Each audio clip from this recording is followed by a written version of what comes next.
So the first thing you want to do is run pip install pygame. Click enter, and this should install pygame for you.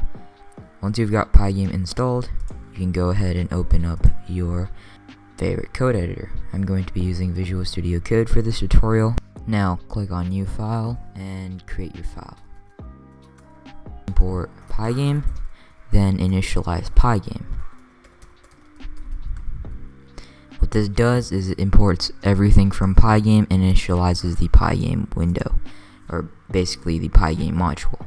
Then we're going to import the locals, which basically means we can access stuff without putting pygame in front of everything. So we're going to say from pygame.locals import everything.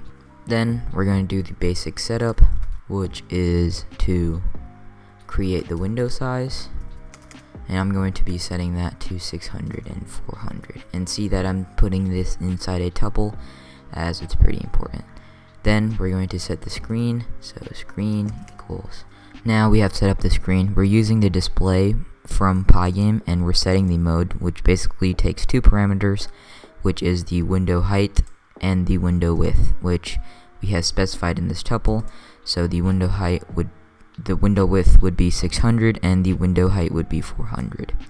Now this is optional, so I'm going to add a caption to the window, and the caption is basically the title of the window, something like that.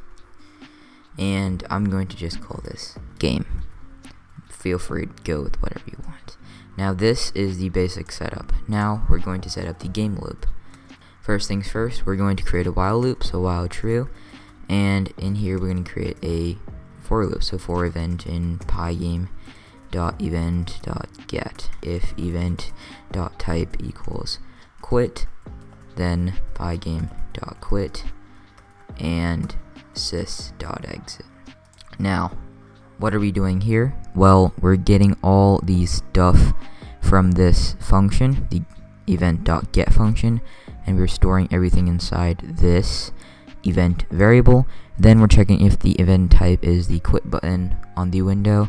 Then we're exiting the pygame code, and we need to also import sys at the top, and we are exiting the code. Now if all of this works, we should have a functional window. And as you can see here, we have a functional window.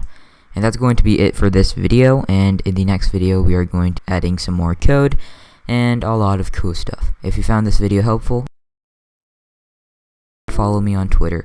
The code for this tutorial will be in the description box below. Thank you so much for watching, and I'll see you in the next video.